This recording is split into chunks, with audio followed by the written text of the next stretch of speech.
Okay, Bismillah ar-Rahman ar-Rahim. Assalamu alaikum wa rahmatullahi wa barakatuh. And thank you for joining this session, arranged by Dar Rahma. And we have a very special guest today, Sheikh Eesa Niamatullah.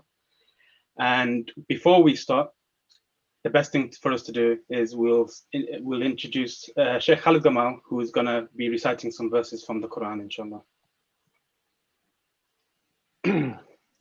أعوذ بالله من الشيطان الرجيم بسم الله الرحمن الرحيم ألف لام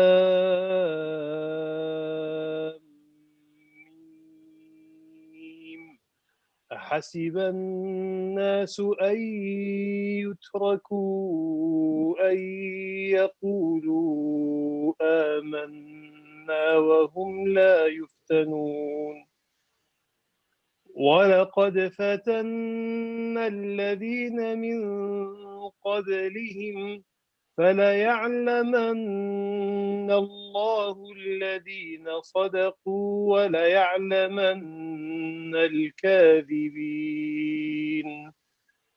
أم حسب الذين يعملون السيئات أن يسبقونا ساء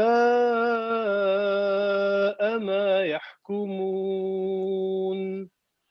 من كان يرجو لقاء الله فإن أجل الله لآت وهو السميع العليم ومن جاهد فإنما يجاهد لنفسه إن الله لغني عن العالمين والذين آمنوا وعملوا الصالحات لنكفرن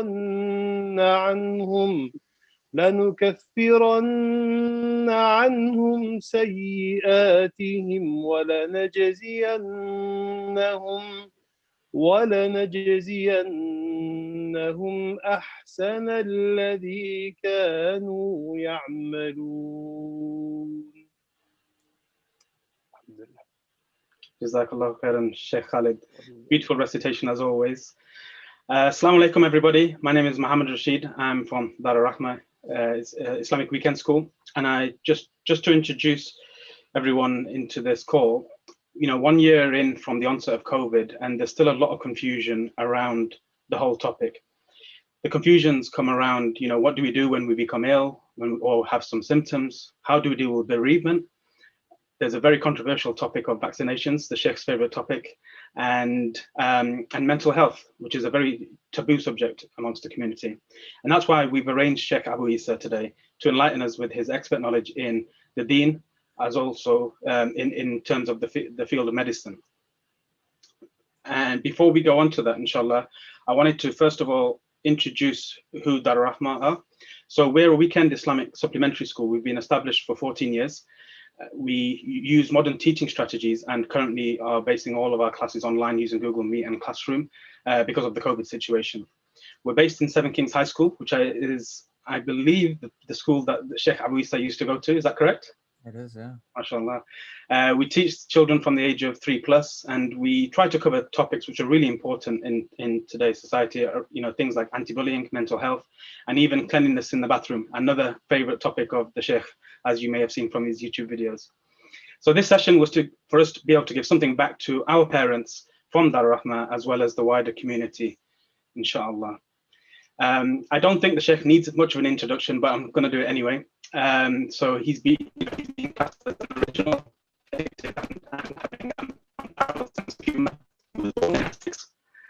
thank God he doesn't have too much of an Essex accent. He studied pharmacy at the University of Manchester and then went on to do anthropology. And in terms of the deen, he's studied Arabic, Islamic law, and Quran with memorization from scholars from all around the world, mashallah.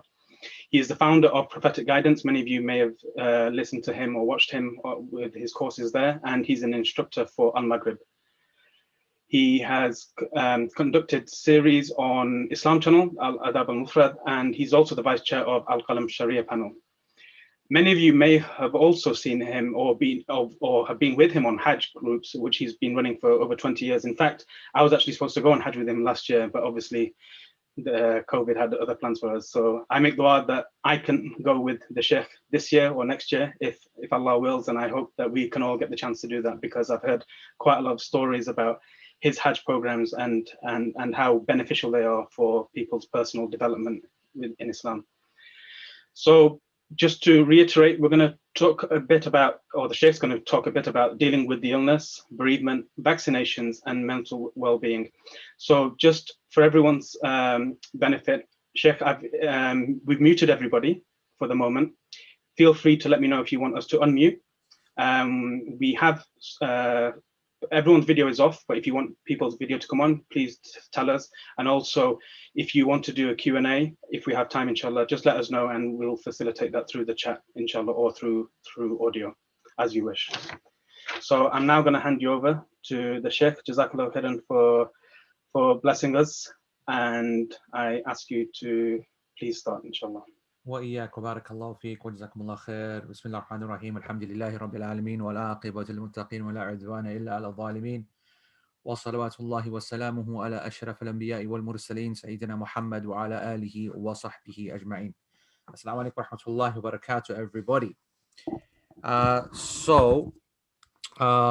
One of the it was beautiful recitation from Sheikh Khalid. He said to me at the beginning, what would you like me to recite? And I think there is, I think a couple of people's audios are bringing feedback in. I think Muhammad, yours, and maybe the new one as well. Yeah, there we go. And I wanted to just bring that up because it's a beautiful, it's a fa'idah, actually, because I had no particular ayah in mind. In actual fact, I wasn't even preparing for the Quran to start off our gathering. There's nothing more blessed than the Quran in blessing anything. However, it's not a sunnah of the Prophet ﷺ that whenever every gathering one does, whether it's religious or not religious, that the Quran is to be recited from it. And actually, it would be of the sunnah to leave some gatherings out of having the Quran recited, just so that everybody is aware that this is not actually a sunnah, but rather a beautiful thing that we should do from time to time, just to ensure that we get the barakah. Barakah itself, blessing for the Muslims, is something more than just spiritual or something just theoretical. You heard the recitation from Sheikh Khalid. It was beautiful. Many of you would have recognized it as well, but many of you would not have not known where it's from. And well, worse, not even know what it means. I mean, you might, many people don't know where certain ayat are in the Quran, but they can understand what it means. Blessing is something which has an illah, meaning that blessing can't just be relegated to, oh, you know what, I just heard some Quran recited and that was it. Whenever you are expecting such a thing, you need to try to invest as much as possible into that process. Try to dig deeper, try to feel that blessing. And so to that extent, I just want to read to you what the Shaykh recited. He recited Surah Al-Ankabut, the opening of it, with the name of Allah, the Lord of mercy, the giver of mercy. He recited Alif Lam Mim. Do people think that they will be left alone after saying we believe without being put to the test? We tested those who went before them. Allah will certainly mark out which ones are truthful and which are lying. Do the evildoers think they can escape us? How ill they judge. But as for those who strive for their meeting with Allah, Allah's appointed time is bound to come. He is the all-seeing, the all-knowing. And those who exert themselves do so for their own benefit.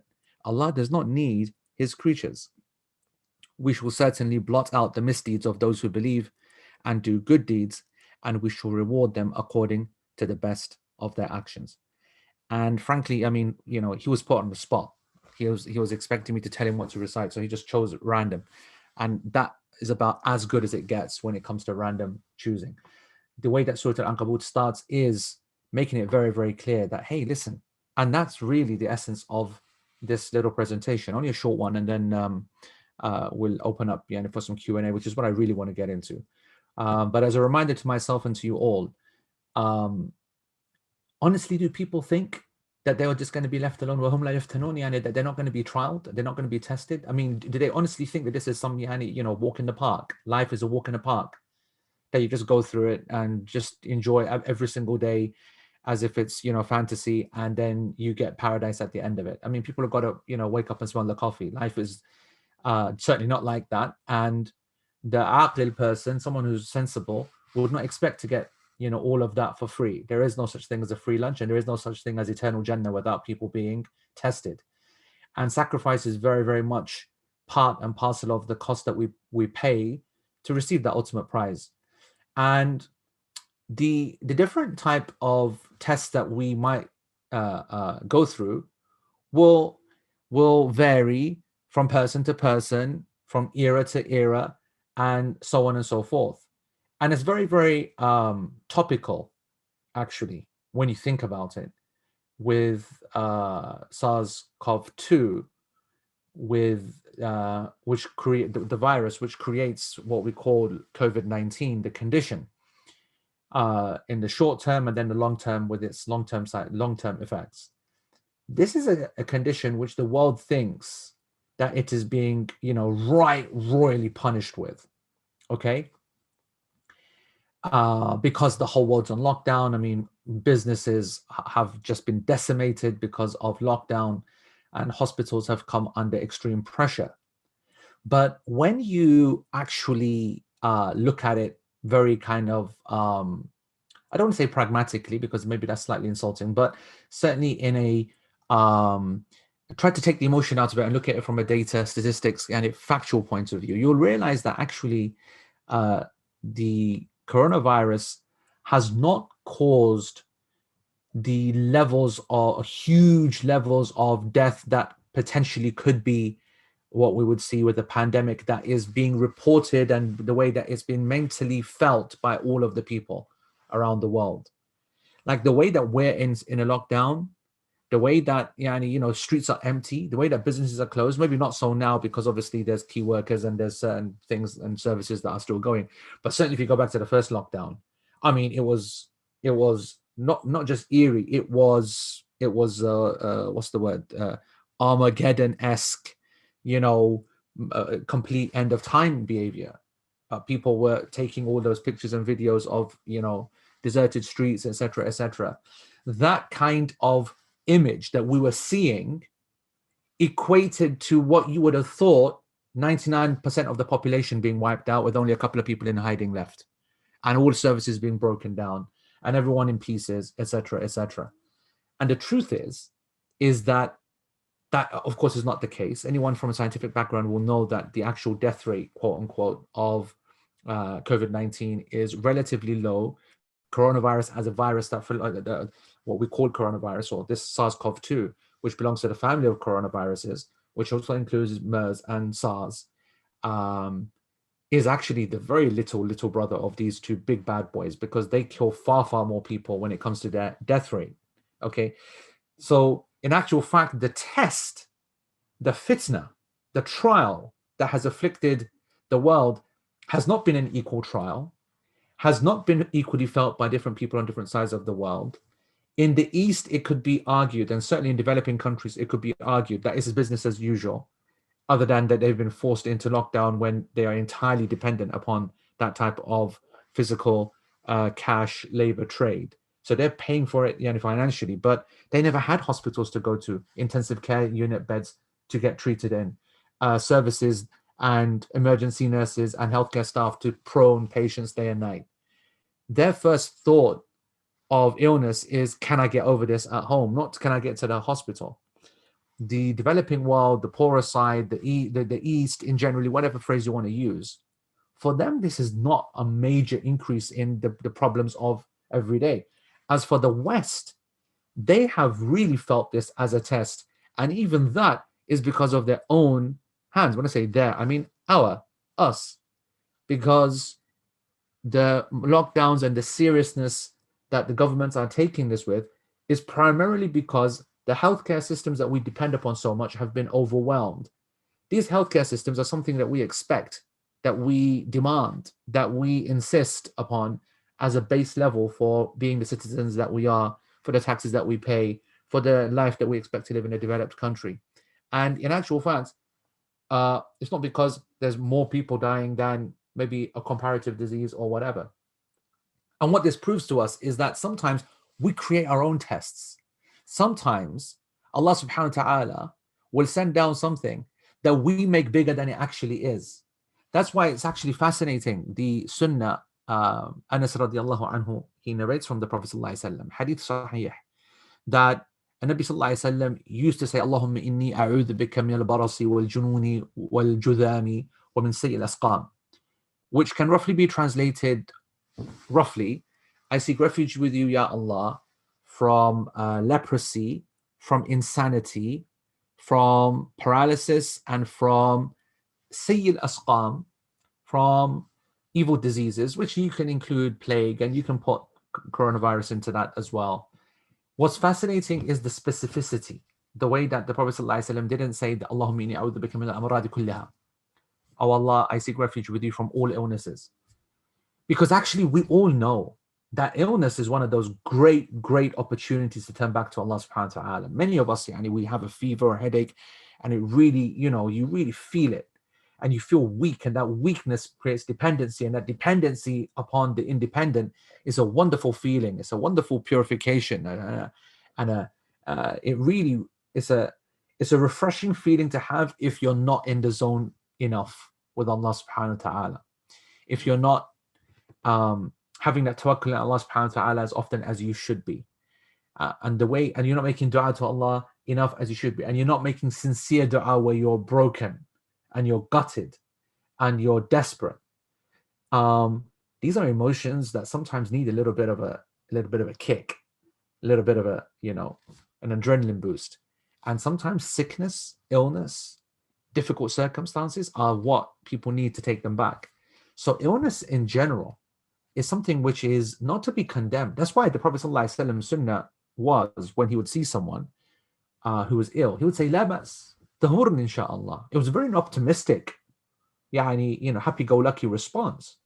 Hey, no problem, man. Inshallah, it's going to be a purification for you.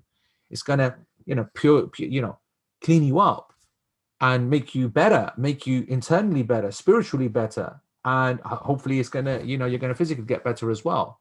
La bas. It's an optimistic statement, right? And so, and then his dua, شفاك الله شفاء تاما لا يغادر سقما اللهم رب الناس اذهب الباس. When you look at all the different dua of the Prophet ﷺ, it's not, oh Allah, I seek refuge with you from illnesses. I'm not saying that's haram, but it's just not his sunnah. He understands the wider concept. Oh Allah, take the disease away. Oh Allah, cure, a complete curing. So it's a very different phraseology. And so what I want to say is that, number one, it is important in this time to recognize that this is not the biggest catastrophe that could ever face us. And I know a lot of parents have been stressed out. And this is obviously something that Muhammad was telling me, that, something that you should maybe address. Our parents have concerns, and it's been a very serious time of anxiousness and anxiety and worry, like for everybody, whether that's financial, whether that's because of health, whether because you're worried about your kids and their education. And it's natural. And I think after this little diatribe, I want you to know that, as tests go, there could be much bigger, more serious tests. There could be even more serious consequences to this current test. Right now, everybody is getting so excited because vaccinations have hit 20% of the population, incredible speed, ridiculous. Today, I vaccinated 66 people in about 3.5 hours. It was the fastest done, it was insane. And that's because today I had a team of people around me that were doing them admin, blah blah blah blah, and it was the AstraZeneca vaccine, which was far easier to administer compared to the other one. People have lost their minds if they think that the solution to a fitna is just a vaccine. I mean, I give the vaccine, I don't have a major problem with it either. I've got some caveats, we'll speak about that later, but this Allah didn't send this test down for us to think that a vaccine fixes it. I'll tell you what a real calamity could be out of this. A real calamity would be, and a real test, and something that would be catastrophic beyond our imagination, after a year in which 2 million people have died. I don't know how many have been infected, and the financial cost, trillions. The future financial cost for the loss of education of the children, they've worked out into be trillions as well. A certain generation that's going to have a number of, it's going to have a greater impact upon GDP. They've done all that, the economists do the calculation that in 20, 30 years time, 40 years time, GDP will be impacted because this certain year did not take 2 exams, didn't have 2 years of full exams, full examinations, has a knock-on education.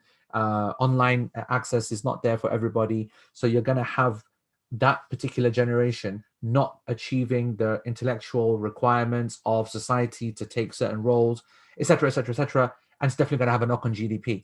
That's multi-trillions, by the way. And people are thinking that's the big test.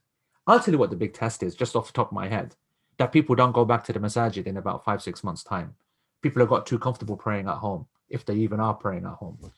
That people start to, not see Jum'ah as the serious, desperate kind of grab that, people used to have. We missed that, man. 2019, people used to go through mad things to get to Jum'ah, like madness, right? It was so desperate. That desperateness has been killed now completely. It's now, I received an email today from my own local masjid in which I'm the scholar there. Brother, obviously, they don't know, they're sending out in general. Brother, as you got Jum'ah this week, please don't apply for it next week. Like they're literally telling us to, it's like, there's a whole load of people who are receiving that email. They're like, hey, you don't need to tell me twice. I'm chilling, right? That has now, that laxity with our deen has already kicked in. That will be a catastrophe if we do not go back to our classes. We do not go back to our face-to-face sessions. If we do not go back to, and hey, I'm not anti-technology. I mean, look at this. I've got the full setup behavior. I can rock it with any professional online system, people, blah, blah, blah. I can do everything I want online. But the barakah is with people. The barakah is with the jama'ah. The barakah is with the community. And so I just want people to be aware that what you may think is a very difficult moment, what you may think is a very difficult kind of thing, is all to be taken in context of the deen. And so that's just a reminder to myself, and that's not to belittle anybody. We've lost loved ones. We've all lost our friends. We've all lost our relatives. I say all of what I've said, having lost people very, very close to me on a regular basis. I say all of this having to have gone through the emotional stress of having to wash countless numbers of people. My job is normally to teach people how to do that, the fiqh of death. When I teach the fiqh of death, to teach people how to make ghusl. But in general, the masajid in our country are well managed with elders that do it. The elders had to be taken off the table completely because they had to shield. Suddenly, we don't have any trained people. Suddenly, the funeral parlors, the masjid refrigerators, and then artificial units have to be set up all over the place to hold on to the bodies while we get people ready. Had that madness in March, April, May, where we're washing multiple people every day. Very emotionally taxing. Get a summer off, basically. And then the winter has been non-stop. And I was speaking to one of the brothers in London, does a fabulous service. And it just goes to show that in trials and times, people step up. And so this brother, he's one of the Gujarati brothers. And, the Gujis have got things on lock, right? They're such an organized community. I'm speaking as a pack. And he said to his uncle, listen, back in the day when you used to do this whole kind of funeral kind of service, you used to have a van. Can I take that van off you? He said, sure. It's his nephew, gave it to him. He hooked up with a friend, and basically he took on the responsibility for certain parts of East London and certain catchment areas around Gardens of Peace and whatever, of basically going around to all of the hospitals and picking up all the COVID victims and taking them to the various masajid on a voluntary basis, and doing their ghusls, training themselves up, PPE, all the rest of it, and then getting the ghusls done. And leaving only the cost, I say only, it's very expensive, especially in London, 3.5 grand, whatever, of just the burial, but saving every single person somewhere near £1,000, £800 in the hearse costs, getting the green form, getting the death certificate, doing the ghusl, all the stress around that, etc., and doing it by practicing people with the izzah, with respect of the deceased, not some kind of wham bam, just mess it up. No, honor, proper. And I remind you, a huge fitna at the beginning of this crisis, yani when Muslims were like, we're not going to wash people. And you know that a number of people, and that's why we shout out Gardens of Peace and Umar there, and a number of the brothers that got together and said, we absolutely refuse and refute this idea that the body is infectious and that it can't be washed. Yani meaning that in every catastrophe, there are little fitnas in between that we don't expect. But the community rises, the education gets taught, the people learn something and they become tougher, they become more resilient, they become more stronger. But you got to learn from these lessons. And so I know that folks are, worried and stressed about what's happened to them and how the illness spread and they've lost loved ones. I know that people are struggling with the idea that they had to not be there in the last moments of their relatives and thinking that they're alone and so on and so forth. And this is why Allah subhanahu wa ta'ala is the wali of alladina amanu, that he is the protector of the people who believe. That's why people who are understand trial, understand the end of this life, they always stay in the game. They're always doing good actions and good deeds. And those people who are, they're not going to be left alone. It doesn't matter whether you're there or nurses are there or they're at home with the whole family there. You're, as we say in usul, yani wujudihi ka'admi, that his presence is like his absence. If there's a person who is in the zone of Allah subhanahu wa ta'ala, 1,000 people there will mean nothing. Because when you're there in that moment and you're from the good people, then it's only angels that surround you. The hadith of the Prophet ﷺ, when a person is in his last moments, every direction that his eyes look, so he's lying down, so you see from this angle, from behind, peripheral vision, angels, angels, angels, all around, angels, angels, angels, all waiting to take the soul easily. We don't need no nurses and telling us this, that, whatever.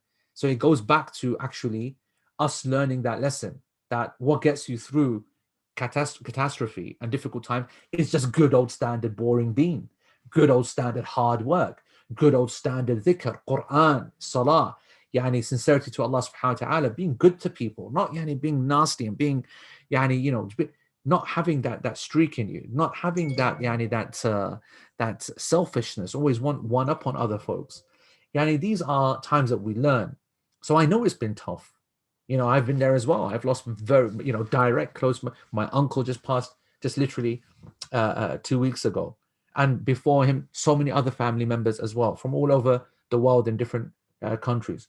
There's some that I have to get involved directly and some not. I understand the fact that people were not having conversations, for example, about serious things, right? It shouldn't require a catastrophe of this level for folks to suddenly start, panically talking about wills and the wasiyah and what is it that you actually want to give, what do you want to do. And that's why on the Hajj website, we got some professionals to make up a professional proper will that you can go now and download it. And that's one thing that you should do. All of you should go and make sure you go and you download and fill it in, just in case you have literally no idea. A lot of people, that arrogant self that are, I'm 50, I'm 40, the vast majority of deaths are over 17, 80. It's true. The vast majority of deaths were and are over 70. But let me tell you that as someone who is connected to intensive care units, the numbers of 20 and 30 and 40-year-olds has increased manifold compared to the previous 2 peaks of hospitalizations with the new variation. No one should need to know this fact that I've just said to be aware that the Prophet ﷺ, as Abdullah bin Umar narrated by in Bukhari, obligated the writing down of one's instructions of what should happen to me when I pass away. That's an obligation. Ibn Umar said that once I heard that, I made sure that I wouldn't spend another 2 nights except that I would make sure I get this all done. Other of the companions will use every night used to review what they've written. And when I say what we've written, obviously, I don't want to try and teach the whole fiqh of death in 5 minutes, but a wasiyah is different from your inheritance. But being Muslims in a non-Muslim country, first of all, we've got to get control of our inheritance. At the moment, it's default in the government, probate system, and they'll send it to wherever they want to, tax it even as well. Taxing irresponsibly of your wealth is your fault, and you'll be held accountable because your inheritors do not deserve you to be lackadaisical with their money and let it get taxed. So it's got to be tax efficient. It's got to go to the and it's got to be taken from their authority to Islamic authority. After that, of course, the Quran has stated who's going to get what. But there's a big portion, yani from anything from 5, 10, 15, 20, up to a third of your wealth that needs to be instructed, which is outside of the remit of the Quran. Your option, where you want to give to friends, neighbors, people who don't inherit, charities, you want to give out to, some specific things to specific people, non-Muslims, some community stuff. You've got the spiritual wasiyah, those things that you want yani to be followed. So I know that a lot of people were put into shock they hadn't done it, but it is what it is. We don't yani cry over that right now, but we learned the lesson. And so everybody here should absolutely be thinking, don't worry about what's in the vaccine. Worry about how good a Muslim you are in times of catastrophe. Who cares about the flipping vaccine, right? Obsessed with the vaccine. Everyone's obsessed with the vaccine, right? The truth is that our aqidah is the number one thing. What's our creed? What's our belief? How do we understand Allah? How do we understand the trial? How do we understand our response as citizens, as Muslims, as responsible adults? That's something that we need to really reflect upon. Anyway, there's so much that can be said in this. And I know that obviously 9:30 is the cutoff, but what I really, really want to do, as opposed to me trying to second guess what you guys want to hear, is I'd like to open it up in a responsible way. And I think the best way for that is, here, what I would do is, I think, Muhammad, what we should do is, first of all, everybody, if you can turn your camera on, I think that would be good, as long as you're obviously decent and everything. Maybe you can activate their microphones, but you guys shouldn't unmute your microphones. But from our side, we get them opened up. And then if you put up your hand, my co-host, Muhammad, you're muted yourself. You are. Yeah. Right. Okay. So I will then tell you, call you out, and say, yeah, why don't you go ahead and think. When I said raise your hands, by the way, I love the fact that Atiq actually lifted his hands. You sick guy, Atiq. Respect to you, bro. Obviously, yani, mashallah, you didn't suffer from any Zoom disease and in this last 1 year. I respect you because you are going to go first, bro. Because you know what? Any guy who on Zoom lifts his hand up when he's told to raise his hand deserves to go first. You're a champion, bro. So just to everyone in the participants list, you'll know the system, what I mean. You have been, as long, Muhammad, as you enable them to be able to raise their hands and to unmute themselves when they get opportunity, then that would be great. But we'll start off, Atiq, with your good self. The kind of questions can be about the legalities of last moments, of just before bereavement, and the vaccine. Any questions that you want to ask? I will summarize the vaccine in, if you don't mind me, Atiq, just 30 seconds. The vaccine is a permissible medicine from the medicines that are available. It's not obligatory. It's even a struggle to sometimes say it's a sunnah, although when a health authority is pursuing a policy of a herd immunity to try to protect the community, then I think it gets raised from permissibility to recommended. And I think a person is rewarded, yani, if they play their part. I do not think that the harms are greater than the benefits, not even close. Islamically, it is permissible to take. There are a number of concerns which are valid, none which affect the fact that its benefits are far greater than its harms. And most importantly, it does not contain anything which is of an impermissible nature. I wouldn't necessarily say blanket everybody should take it, but I don't see any harm in it. And I see reward if a person does it for the sake of Allah subhanahu wa ta'ala and his community. And on that, I'm happy to answer any of your questions. And I know that there are valid concerns, and I'm happy to entertain that. Atiq, go ahead, bro. Jazakallah for a very a reminder, actually, of what counts. Actually, brother, you addressed my question because I just wanted to ask your thoughts on the vaccine, and you summarized it perfectly. So it took care of my question. Jazakallah khair. I appreciate you being clear and succinct on that. Jazakallah khair. All right, guys. So any questions on any of the issues? I haven't seen anybody raising their hands. And I don't know whether that's because you're unable to, but They should be allowed to. I can't see any settings that say they can't. Can I basically saying that I've done such an incredible talk that I've answered every possible question ever, and you know, that's fine. I can probably understand that. Yeah, that makes sense. Can I ask a quick question? Go ahead, bro. So obviously your expertise is around medicine and obviously ilm, but I think many people that I've come across when we're talking about medicines and in particular the vaccine, they prefer to rely on tawakkul than as opposed to getting medicines or scientific help. What can you just express your views on that area? Yeah. So I mean, you know, there is a valid point there. Okay, in that, one of the major problems with medicines, and this is one of the reasons why the scholars and myself, I'm like a leader in this point because I teach the fiqh of medicines. I will never, unless there is very clear evidence, ever make medicines anything more than permissible. Now you got to understand that in Islam, what the ahkam al-khamsa are, that something is either haram or disliked or permissible, meaning, right, or recommended or obligatory. To say something is just permissible is about as benign as you can get. And there's a reason for that, despite the fact that I am a specialist in medicines and that it's done so much and we use it for such good. And that is because all medicines come at a cost. And one of the major costs of medicines is that it does reduce one's tawakkul.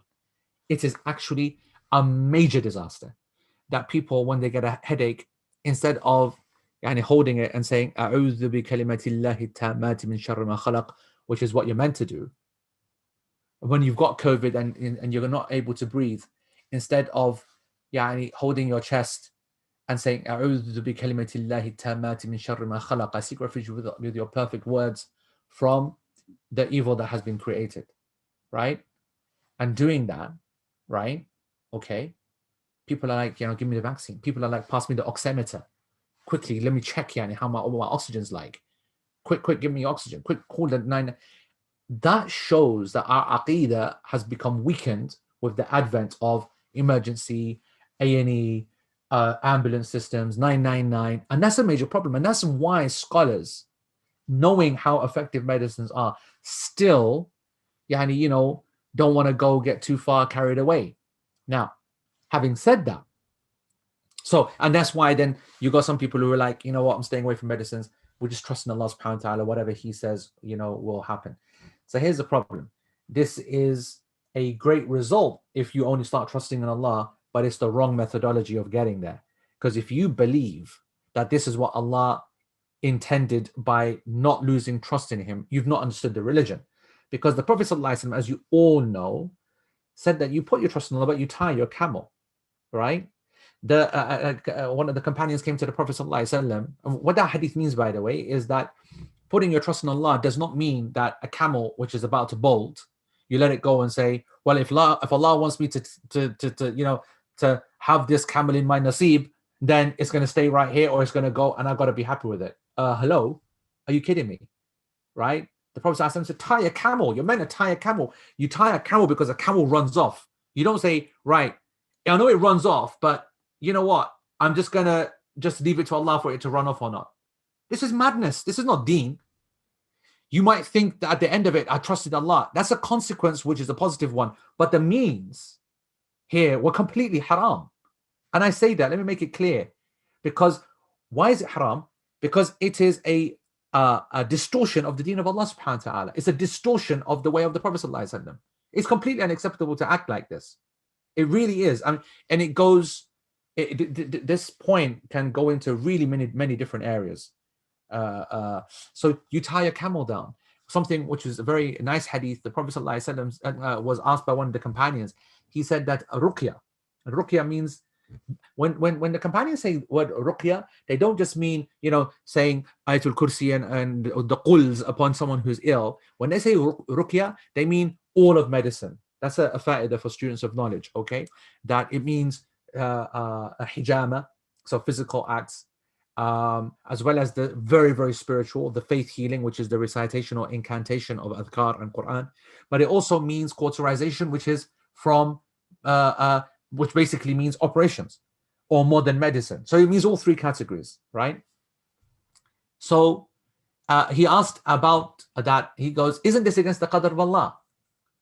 And are we allowed to do ruqya? Isn't it against the qadr of Allah? And the Prophet ﷺ said, it is from the qadr of Allah. It is from the qadr of Allah to treat, to take medicine, to take the means. And the Nabi ﷺ in the hadith sahih, he said, فَتَدَاوَوْا وَلَا تَدَاوَوْا بِالْحَرَامِ. So take medication, but just don't use haram. So it is completely unacceptable for people to say, walk around without masks and say, what if Allah wants me to get ill? Then, not only is it nonsense, but this is a punishable offense because you are putting others at risk when it's been ascertained that it's a disease that can be spread. The Prophet ﷺ made it very, very clear that people should not mix when there's a plague going on. People should not enter an area if there's a risk of you infecting. So how you can justify, because of whatever you think of your belief in your trust in Allah, is that I'm not going to wear a mask or I'm not going to do X, Y, Z, is completely unacceptable. Man, I must be better than I thought, that. Because literally nobody is interested one little bit. I've got more questions if that helps. All right, man. You know what? Let's make it at least look like this is a successful talk. Yalla, go. So there was a British doctor called Andrew Wakefield. I'm sure you know of him, but just in terms of everyone else on the call. So in 1998, I think he produced a report that said the MMR vaccine had a link to autism, and he was actually eventually struck off.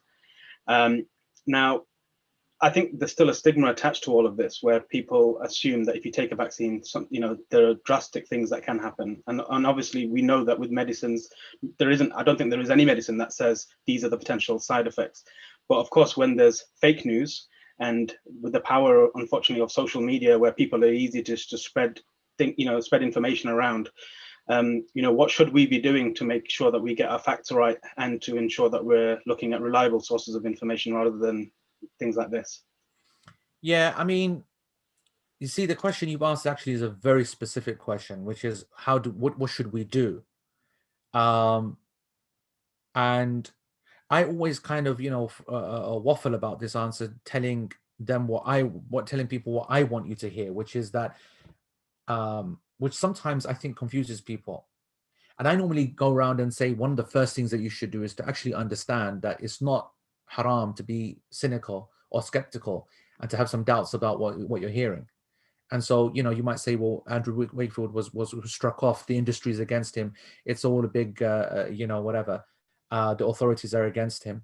And sometimes we just have to say that there isn't always a big conspiracy behind things. Sometimes people can be corrupt. Sometimes people can make mistakes. As I'll give you kind of an example. As a pharmacist, when you read the pharmaceutical journal, it's as boring as anything, right? But towards the end, it's the fun part where all the people have been punished for their crimes, right? So you always have a read and you choose, you have a look down to find all the DSC names, find all the packies basically and see what they've been up to. And you go and you look at all the names and you're thinking, right, racism, they're just picking on Muhammad so-and-so, Muhammad so-and-so, Muhammad so-and-so. And then you get the call and you say, man, what's happening there? And then they say, by the way, you do know what he did, right? Right? We always want to claim that there's some kind of big conspiracy, but there can be criminals amongst Muslims that are called Muhammad in pharmacy, selling drugs, doing things, blah, blah, blah, blah, blah. My point is that, there is points to be made, but not everything has to be turned into a conspiracy. So I just want to get that out. And that means the same with the vaccine. There are concerns, there are some issues, there are shortcomings, and I've given enough lectures on that. I'm more than happy to tell people about these problems, but you have to assess it. Now, the question that Muhammad asked is the most important, which is that how do you assess it? When you're there online, sensationalist reports or certain stories that tag into your already inbuilt fear that you're feeling, so easy to go down that line. I just want to say to you that we don't need to lose our minds just because the situation is all strange. In a normal time, in a normal scenario, what would you be doing? If it comes to getting medical help, opinion, etc., you would be going to your GP. Now, if you're saying that you wouldn't, then fair enough. Hey, fair enough. Okay. If you're saying that, and this is why I've got respect for people who are honest with me. If you're saying that when you've waited 6 months and you've got the appointment from the consultant, okay, in the hospital, and you're going to go in there and say to him, I did, or her, listen, respect, yani, to what you've done, blah, blah, blah, blah. But there's no way that you understand this better than I do. Okay. And if you say that to all your doctors and all your nurses and all your pharmacists when you get medicine and all the operations and whatever, whatnot, okay, then I give you the permission to spread fake news, or spread not fake news, even true news, what you think is true news, and to tell people that it's all a hoax and there's this and there's that. Then fair enough. But if you have got your brain screwed on, and your scholars are your scholars in the normal times, and your doctors are your doctors in the normal times, and your sources of knowledge are your sources of knowledge in the normal times, then there's no reason for, and they're publicly accountable, and you know them, and you can find, whether they're corrupt or they're getting paid by big pharma or blah, blah, whatever, then there's no reason in the times of fitna to turn away from them. And the community is always upon the haqq in general. And it's just worrying that, certain voices get thingied. Right, okay. Jazakumullah khair. Right, we'll start with Jahanara, who is, mashallah, a pioneer in the science of putting their hands up via Zoom, deserves at least 2 questions. Go ahead, Jahanara. Unmute yourself, bro. I know you're a sister, but I call everybody bro. Why are you not unmuting your? There you go. All right, go ahead. Assalamu alaikum, brother. Salam wa rahmatullah. Talk. I just had a couple of questions. First of all, the issue with the virus affecting majority of Black and ethnic minority groups. What's your views on that? Okay, so let's do it one by one, because I'm not very good with memory. So you said majority of. Let's just be very clear. It has a slightly, but significantly slightly, meaning 6%, 7% higher impact upon certainly Black, and then South Asian, not all Asian. So East Asian, for example, not so much, but there's something happening with the South Asian community, and it's not very clear whether it's linked to socioeconomic, although we know that in deprived areas, all the people are more infected than the more well-off areas. So it's difficult to kind of completely say that it is institutionalized racism, that it's years of X, Y, Z, blah, blah, blah. It's difficult.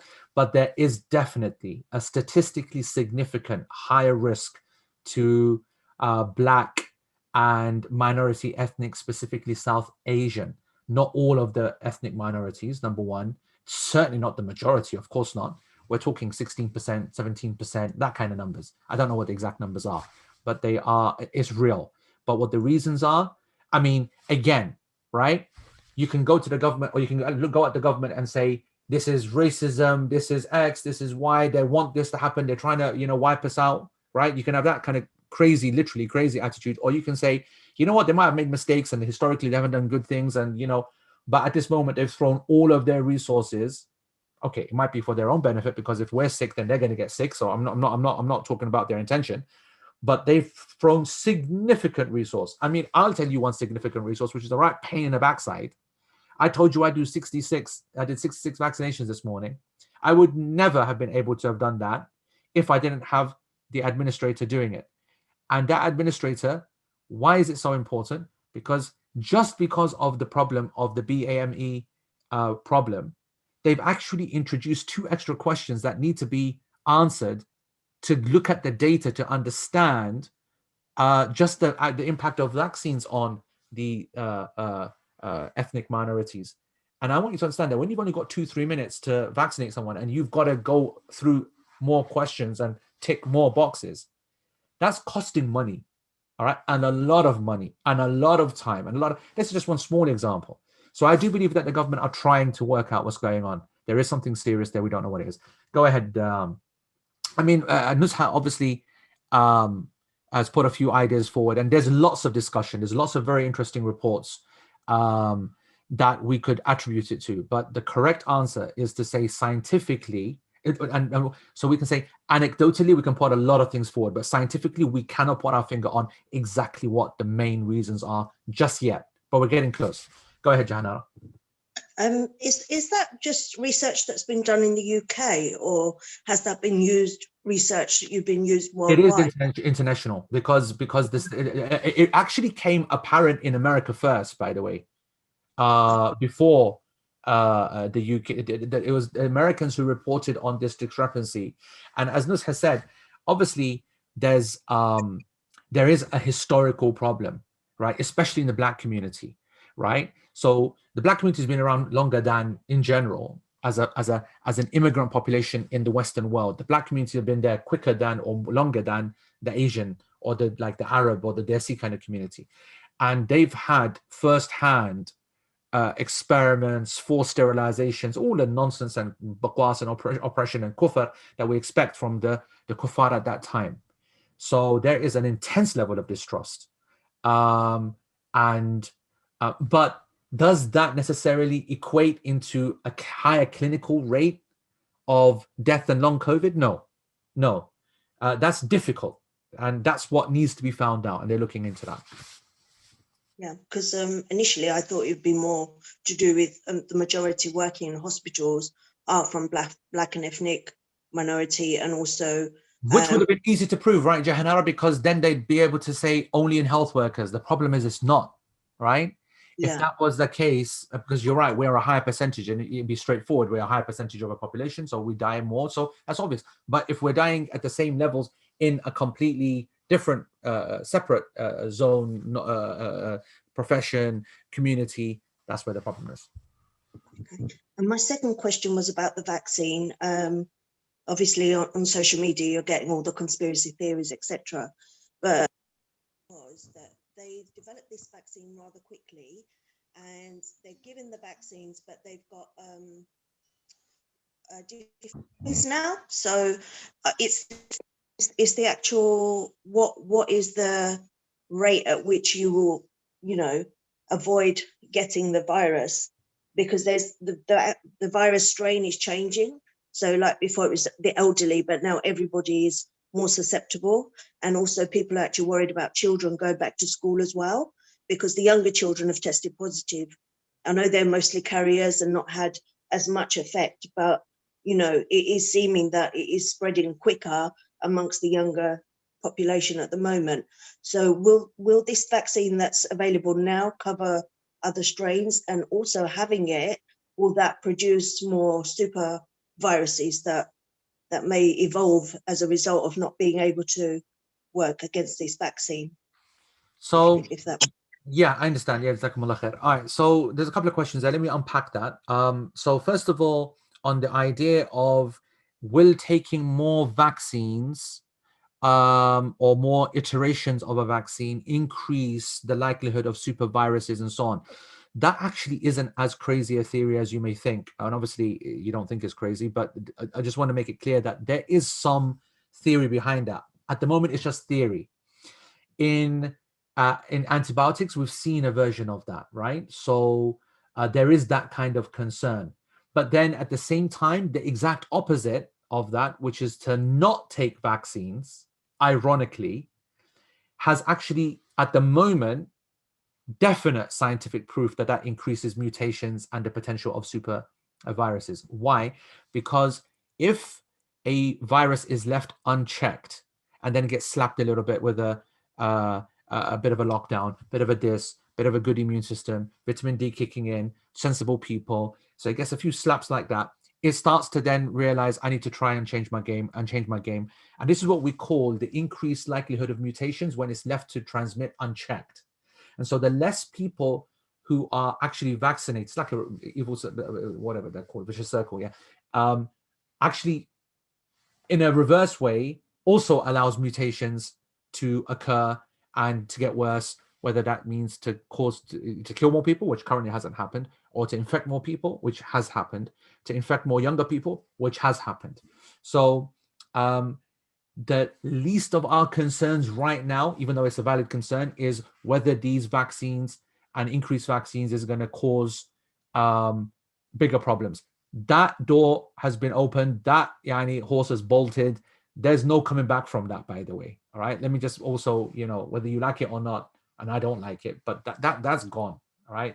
So we're in the middle of now the vaccine era. It's only going to increase, not going to decrease. All right. Respect to someone who's living off the grid, doesn't eat any genetically mutated foods, doesn't eat anything, doesn't drink anything, all the modern foods and whatnot. They don't take medications. They keep themselves pure, top of the morning to you. But these folks are few.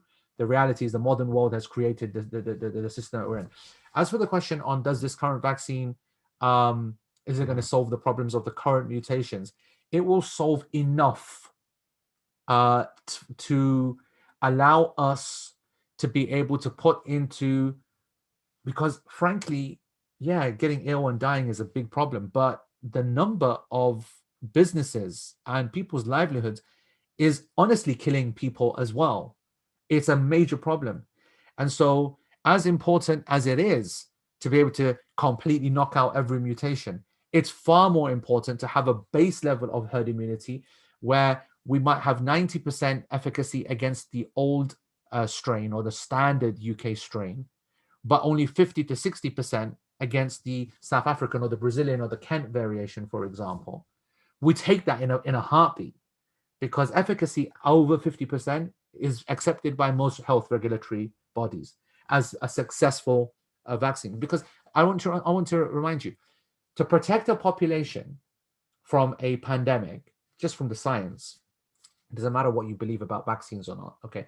Just the science, we know that you don't need to protect or vaccinate 100% or even 90% or even 80%. It's always between 60 to 70%. And that's a simple math model, because everybody, the way that they interact with people, etc., etc., etc. Likewise, you don't need to have a vaccine which is 99 or 100% efficacious. If it's actually over 50% in efficacy in terms of protection, you will have a huge impact upon getting rid of that virus and the pandemic or the plague or whatever it is in general. And so at the moment, it is not engineered towards these mutations, but it's providing enough cover to get to the next stage, which is to get most folks basic cover, get the hospitals down a bit, get the pressure down a bit, the deaths down a bit, right? People are going to die anyway, so we're not saying going to stop everyone dying, and allow then the next version that is going to be specifically aimed at the mutation, which is what we do every year, by the way, with the flu vaccine. Every year it's different. People don't realize that. But, it's because the media and everything's all, we're in the middle of a pandemic. But every year we change the flu vaccine. So they'll have the autumn stock will be ready at the end of the year. And that will then be, we'll go into that with a new one. And we'll keep that, and then it will change again. And we'll have to then change with it, and it will change again. And we'll have to change with it. So in general, it's something that we are going to go with. All right. I know that we're kind of coming towards the end of time. So let's do Nadira's question. Yasser, give me just 1 second, because she did put the question up early. She says, do you have any advice on how we can deal with those, even some family members who don't believe in the vaccine and follow all the fake news and fear mongering, especially those who put doubts in the minds of our elders? Now that the last person you want to ask is me, because I've had enough of those people, right? You have no idea just how much stress that they cause me and how much they curse me and swear at me and this and that. Alhamdulillah, I might have got my ticket to Jannah from them, because I certainly wasn't going to get there with my own good deeds. So that's a plus point. But don't ask, because I've got nothing but anger and I can't be dealing with that. So I'm not the right person to respond. Obviously, I could say patience and keep at it and try to show them all the truth and try to show them to authority. But we all know that it's just been so tough, man. Yasser, go ahead, bro. Assalamu alaikum, Sheikh. Jazakallah khair for the lovely talk. Really, really inspiring. Just a quick question in relation to other kind of medication, sunnah medications, black seed oil, ajwa dates, anything else from your, mashallah, your medical understanding, your pharmaceutical understanding, anything else that you may know may combat this particular virus? Yes, that I you think can recommend. Yeah, exactly. Good question. In his right place as well. Go on. That's it. I was just going to say, especially whilst the majority of us young blokes like us won't get the vaccine immediately unless you're frontline NHS, etc. So something that we can actually use temporarily until the vaccine is available for us. Please, if you can enlighten us, that'd be great. So let me state very clearly that there is nothing that has been mentioned in the Sunnah specifically for viruses, stroke, plague in terms of medication specifically. And that's important because we do actually have some hadith that specify for certain conditions, such as Some people get a lot of back pain and sciatica, for example, L3, L4 pain. And we have hadith that are authentic that specify the exact type of fat to be cooked from animals, etc., etc., etc. Wild sheep, wild goats, different hadith. So we do have, hadith that make that clear. However, black seed oil, for example, is always in the game. Ajwa dates are always in the game. So a person who takes that with the intention of cure and protection, Allah subhanahu wa ta'ala will give that person protection from all illnesses, as the hadith says, except death, if Allah subhanahu wa ta'ala wills that. People think that it's just an automatic cure. Actually, nothing is an automatic cure, not even conventional medication. So that's important. There is no specific sunnah medicine in a specific sense, but there are the general medications. For example, the general adhkar in the morning and in the evenings for the protection from illness. A lot of people forget that. That's far more emphasized than taking specific medications. And people are, of course, obsessed with vaccines. They forget the adhkar. The other thing which is important is the general concepts of immunity. We know that the Prophet ﷺ is big on immunity. Rest and good diet and good eating is important. We have very clear evidence that obesity is a major problem. Significant body fat, significant levels of cholesterol, major problem. If your cholesterol is high, you can do nothing better than right now really going hard at that. Taking out all the foods that you know are going to cause a problem. If you have to, then okay, take a statin as well. But then you've got many other herbal and plant sterols, which are natural kind of substances that a person can take that will reduce cholesterol as well. So body fat and cholesterol is being found in so many COVID victims. It's sunnah to not be overweight, to not be having food which is creating that kind of high cholesterol. Immunity, of course, is a sunnah, as I said, and vitamin D is very important for that. Very important. Yeah, I know that there are some scientific studies which are not, glowing about it, but none have said that it is a negative. Yeah, listen, I'm a scientist. The peer-reviewed papers do not show huge, overwhelming, significant evidence for vitamin D in clinical trials. However, the anecdotal evidence for vitamin D is mad, is huge. And so certainly, and very cheap as well. So those are the kind of things that I would say from a prophetic standpoint. Yasir, Jazakallah khair for your question. Let's take one from, and Imran, that means all. It doesn't mean natural. Every illness having a cure certainly does not mean natural. And by the way, there's a lot of misunderstanding about natural. If I said to you digoxin, if I said to you aspirin, you wouldn't be thinking that's natural. However, they come from natural sources, right? In its fundamental sense, I mean.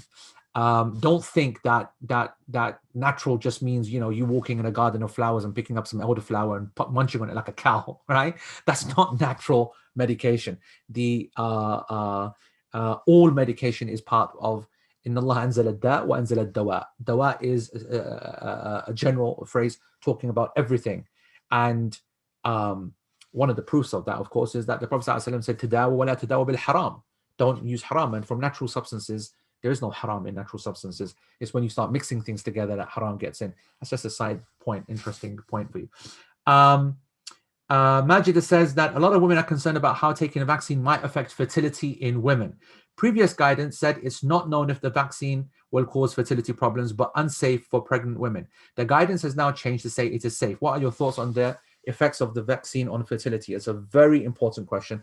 My honest thoughts are as follows. First of all, you have to understand that when it comes to drug testing, okay, it's a risky thing, all right? So it goes through, as you all know now, everybody's an expert now, but it goes through phase 1, phase 2, phase 3. Effectively, what it means is that if we can get to testing on animals to have a general idea, we start off with that. Then we get a very small group of people who are super fit, super strong, super up for it, get paid good sum of money. They're told very clearly, you could die from this. Yeah, we ain't got no idea what's going to happen. We tested it in a rat, and that means nothing. And they're saying, you know what, we take one for the team. We're desperate, blah, blah. And so we give it to those folks, and we see the results. If it's positive results, if it kills off everybody, it's game over. If it's not, then we go to a smaller second group.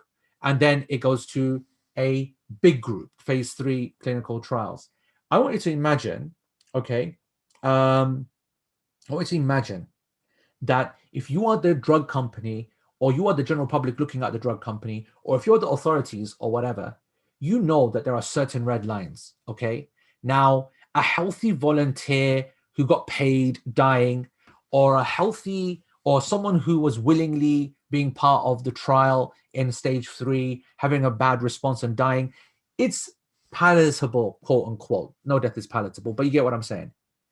A child dying, a pregnant woman dying, a woman not being able to then become pregnant, these are completely unacceptable red lines emotionally, not scientifically, emotionally.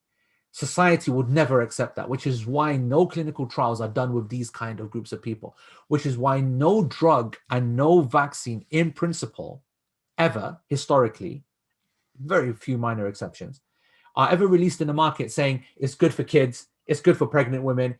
You'd be mad to say that, right? Even if it's absolutely the most benign medication and there's hardly any kind of risk of anything going wrong, still you wouldn't say that, because the risk and the comeback is just is madness. You'd be crazy. So you need to know that that comes with all new medications, all new drugs. With that being said, okay, is there something in these vaccines that gives us an indication that it's a danger in fertility? From a scientific point of view, the majority say no, and I say no, that there is nothing there that you should be worried about for the future. And that's my belief. That's genuinely my belief. You don't always need to be able to prove that. Now, will we know for sure? Absolutely not. It will take years for us to find out, right? It will take years, because you'd have to have a whole number of women reporting that they can't become pregnant. And then going back and seeing what have you done over the last 5-10 years. They say we had the COVID vaccine there, COVID vaccine there. Then doing all it will take years to find that out. As it stands, there's no major fear of that. Allah knows best. The pregnancy one's very different. We're not going to test in the pregnant women, but women become pregnant, right? You can't stop women become pregnant, even in the trials. And that's what happened. So we're not going to actively go out and try on a pregnant woman. But if they become pregnant and they're okay, and you look at the numbers and you see, what I just said to you about the fertility, that in the vaccine itself, there's nothing teratogenic, meaning that there's nothing immediately that we would know that it's going to cause a problem, like methotrexate does, like isotretinoin does. But at the same time, not only are we not worried about it, but then we've actually got large numbers now of women that were pregnant and had babies whilst they had COVID, whilst they had the COVID vaccine, whilst they were in a trial, not intending to become pregnant, which is why the guidance has changed that pregnant women, it's okay as it stands. Now, does this mean that there's no possibility of anything happening? No, it's not. There's always a risk, always a risk. But as life is, you do benefits over risks. You look and you weigh it up, and that's it. Zinat Siddiqa is asking, how important is vitamin D for us? It is important, especially for ethnics, especially for Desis, especially for brown Muslims who need that kind of exposure more, don't get enough of it in this country, used to it from before, especially women covering up. People used to say this is racist and Islamophobic. It's not, actually, it's true. There's always inside, which is great, modesty, great, all the rest of it. But yeah, we need some vitamin D. And there's not enough to take from outside anyway. So Hux D3 is a very good one. Hux D3. I'll show you a picture of a packet. Good halal one, good pure one. Let's see if you can see a picture of that. Maybe you can see that. I'm not too sure, but that's a Hux D3, 20,000 international units. All right. It's like non-gelatine, non all the rest of it. I think you can see that's a good brand. But see your doctor, see your pharmacist, for doses. I'm not going to be doing that. We can't be taking responsibility for that. If someone has taken the vaccine in the UK, is this likely to protect them from coronavirus in another country, or will a different strain be resilient to this vaccine? As it stands, we haven't come across a strain that's resilient. You'll get general coverage at the moment. Allah knows best. However, let me make it clear, as I said on Facebook today, that we should not be encouraging anyone who's taken the vaccine to go and travel anywhere until 12 days after the second dose. That's when your proper immunity has kicked in. Okay, we are allowed vaccinations whilst fasting in Ramadan. Okay, a lot of people have had their first dose and their second doses are meant to be in Ramadan, right? Our elders, and you should tell them, and they're very stressed about that kind of thing because they're religious, good people, unlike the Pendus that we are. So you tell them that no, they can carry on fasting and they can receive that injection, and it does not break the fast, according to the vast majority of scholars of all the madhahib, by the way. Okay.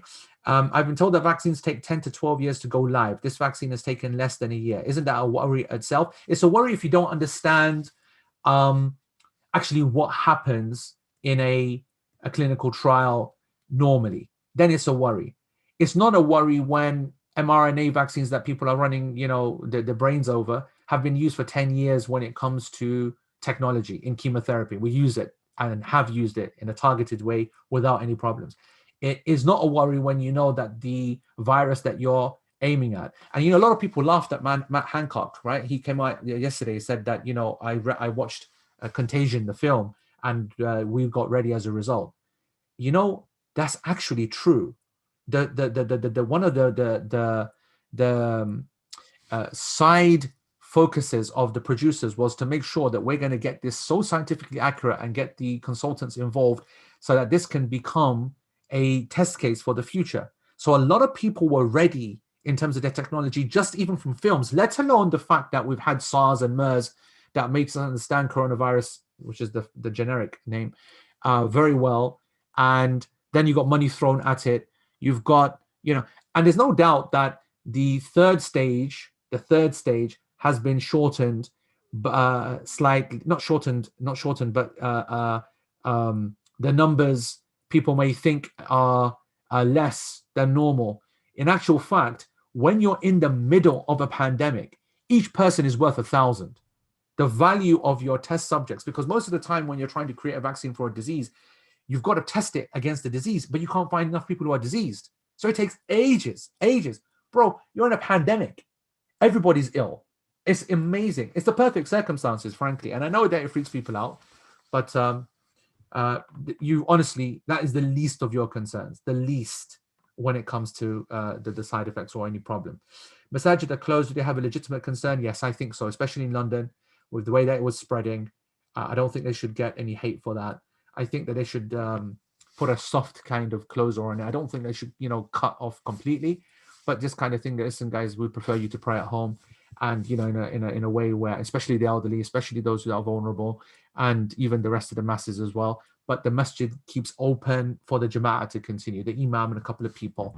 No problem with that, and that's what most folks have done. Right, I've gone way over time. So I apologize, guys. I know that I was meant to finish at 9:30, but good luck and making me stop any time earlier, anything. But I appreciate all of I appreciate your attendance and I appreciate your focus. Jazakumullah khair. Take it away, bro. Jazakallah khair, and thank you so much for your time. We know you're very busy. We just wanted to say a big thank you from everyone at Dar Rahmah, from all the guests, and including Sister Zinat Siddiqa, who is the founder and head teacher of the institution. Please make dua for all of us and continue the good work that you're doing. And inshallah, we'll see you soon. Inshallah, maybe even for Hajj. Inshallah. Allah yahfadkum jami'an. May Allah subhanahu wa ta'ala take us all. Allahumma ameen ya Rabb. Allahumma ameen. Jazakumullah khair, everybody, and to Dar Rahmah. Allah yabarik fikum. Yallah, salam.